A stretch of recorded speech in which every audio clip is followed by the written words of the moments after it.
A zero-tolerance approach is being taken by Minister for Justice Helen McEntee to tackle domestic, gender and sexual-based violence in what the government has described as its most ambitious plan to date. A package of over $350 million has been allocated to the strategy, which is the third such plan since 2010. Well, a little earlier, I sat down with Minister McEntee and I began by asking her why, over everything she has on her desk, she prioritised this issue.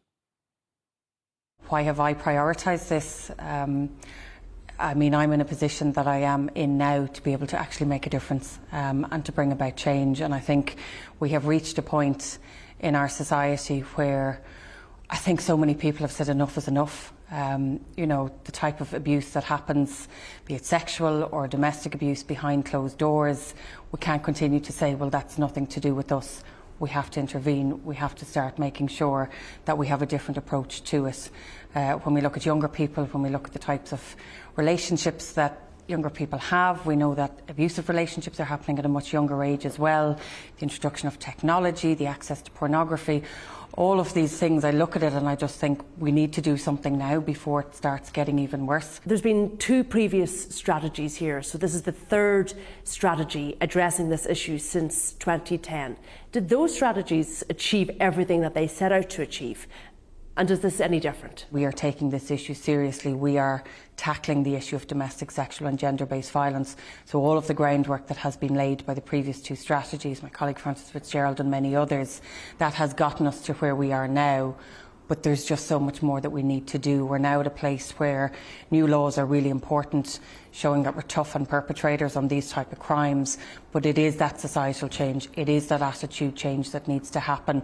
And for the first time, there is a real focus here on that prevention. So it's education in schools, it's raising awareness in general, it's hearing the voice of the victim in everything that we do.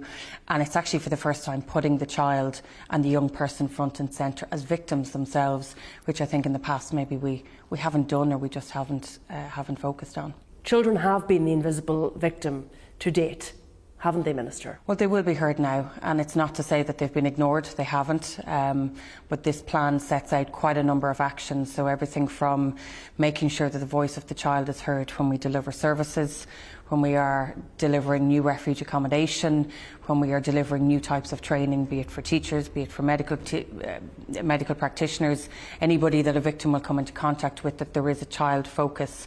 It's looking at ways in which we can understand how this impacts a child, whether they're a victim of domestic violence, sexual violence, whether they're a witness in a household where you know, dad is being abusive to mum or vice versa. But it's also making sure in a court setting that their voice is heard. You mentioned the Istanbul Convention there, and under that convention we are meant to have a refuge place for every 50,000 people in the population. So based on our population, we should have around 500 places. But in this strategy, your aim is to double the spaces we currently have from 141 to 282. Why not make 500 the target? Why not try and achieve that? What I've said very clearly is we want to reach the top end of that Istanbul target. And what we're doing now is really laying a lot of the foundation to put a much more efficient, a much more effective structure in place where there is consistency in delivery of service. That hasn't happened to date, albeit we have wonderful people working in Tusla who have been working to develop the services.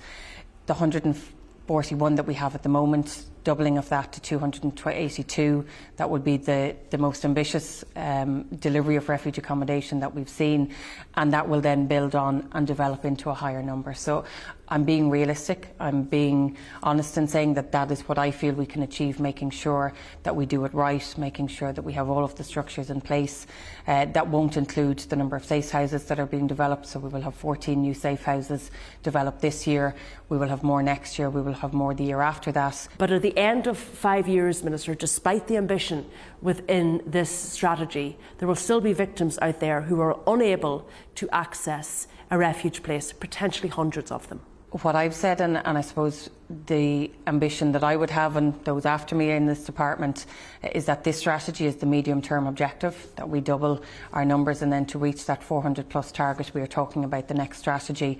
So the short term is obviously the next year or two setting up the agency, the medium term is reaching that doubling figure, and then our 400 plus is in the lifetime of a next strategy. Noreen Blackwell, who I'm sure you're familiar with, today, and many others, I think, involved in this area, sort of applauded this strategy and the ambition within it. But she said, you know, let nobody forget, this is not a silver bullet.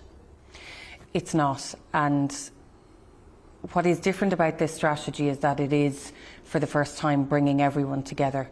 So all of our government departments who have committed to all of these actions in the plan.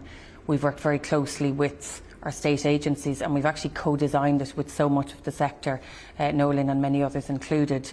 So we have tried to make sure that it's not just one focus. It's not just about prevention and education. It's not just about putting in place the services. It's not just about the justice sector. It's not just about the structures that underpin all of this. It's all of it together with society. So, I mean, it is a huge undertaking, the goal being zero tolerance. This is a journey. It's a path we all have to go on.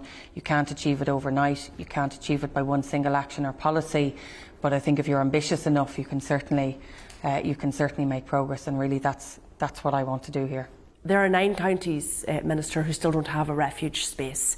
Do we have a timeline for when those refuges are going to be put in place? Yes, the intention is that every county will have a refuge by the end. So we have identified. Before, is there a timeline for that? Before the end of this strategy, so we have 24 new units coming on stream next year in early 2024. That's across Navan, Dundalk and Wexford.